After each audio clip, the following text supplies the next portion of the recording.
ರಾಯಗಢ ಜಿಲ್ಲೆಯ ಕುಮಟಾ ಶಾಸಕ ದಿನಕರ್ ಶೆಟ್ಟಿ ಸಹೋದರನ ಮನೆಯಲ್ಲಿ ಸಿಲಿಂಡರ್ ಸ್ಫೋಟಗೊಂಡು ಶಾಸಕರ ಸಹೋದರನಿಗೆ ಗಾಯವಾಗಿದ್ದು ಲಕ್ಷಾಂತರ ರೂಪಾಯಿ ಮೌಲ್ಯದ ಮನೆಯ ವಸ್ತುಗಳು ಬೆಂಕಿಗಾಹುತಿಯಾಗಿದೆ.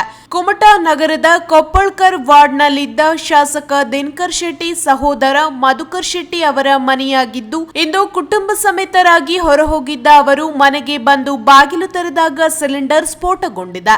ಅದೃಷ್ಟವಶಾತ್ ಯಾವುದೇ ಪ್ರಾಣಾಪಾಯವಾಗದೆ ಬಚಾವಾಗಿದ್ದು, ಮನೆಯಲ್ಲಿದ್ದ ಪೀಠೋಪಕರಣಗಳು ಬೆಂಕಿಗಾಹುತಿಯಾಗಿದೆ. ಸ್ಥಳಕ್ಕಾಗಮಿಸಿದ ಅಗ್ನಿಶಾಮಕ ಸಿಬ್ಬಂದಿ ಬೆಂಕಿ ನಂದಿಸಿದ್ದಾರೆ.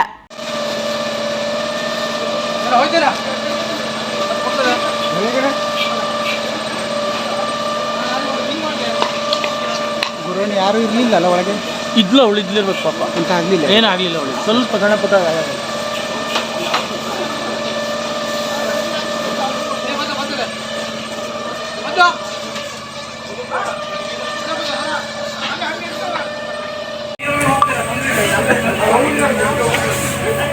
ಮತ್ತೆ ಬೆಂಕಿ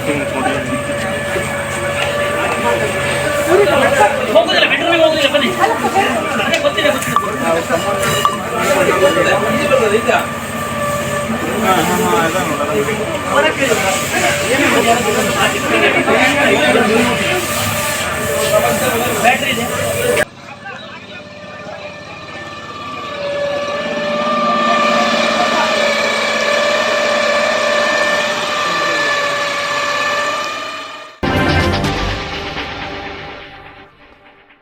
ಅರಣ್ಯವಾಸಿಗಳ ಸಮಸ್ಯೆಗಳ ಸ್ಪಂದಿಸುವ ಹಿನ್ನೆಲೆಯಲ್ಲಿ ಜೂನ್ 25ರಂದು ಮಂಗಳವಾರ ಮುಂಜಾನೆ 10:30ಕ್ಕೆ ಶಿರಸಿಯಲ್ಲಿ ಅರಣ್ಯವಾಸಿಗಳ ಸಮಸ್ಯೆಗಳ ಅದಾಲತ್ ಸಂಘಟಿಸುವ ಮೂಲಕ ಅರಣ್ಯವಾಸಿಗಳು ಅರಣ್ಯ ಇಲಾಖೆಗೆ ಸಮಸ್ಯೆಗಳನ್ನು ಮಂಡಿಸಲಾಗುವುದು ಎಂದು ಅರಣ್ಯ ಭೂಮಿ ಹಕ್ಕು ಹೋರಾಟಗಾರರ ವೇದಿಕೆಯ ಅಧ್ಯಕ್ಷ ರವೀಂದ್ರ ನಾಯ್ಕ್ ಪ್ರಕಟಣೆ ತಿಳಿಸಿದ್ದಾರೆ.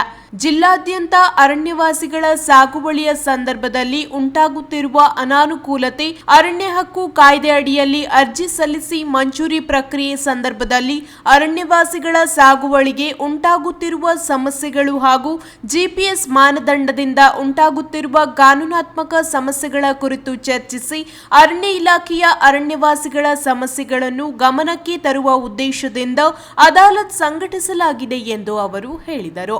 ಅದಾಲತ್ ಕಾರ್ಯಕ್ರಮದಲ್ಲಿ ಹಿರಿಯ ಅರಣ್ಯ ಅಧಿಕಾರಿಗಳು ಉಪಸ್ಥಿತರಿದ್ದು ಅರಣ್ಯವಾಸಿಗಳ ಸಮಸ್ಯೆಗಳಿಗೆ ಅದಾಲತ್ನಲ್ಲಿ ಸ್ಪಂದಿಸುವರೆಂದು ಅಧ್ಯಕ್ಷ ರವೀಂದ್ರ ನಾಯ್ಕ್ ಅವರು ತಿಳಿಸಿದ್ದಾರೆ.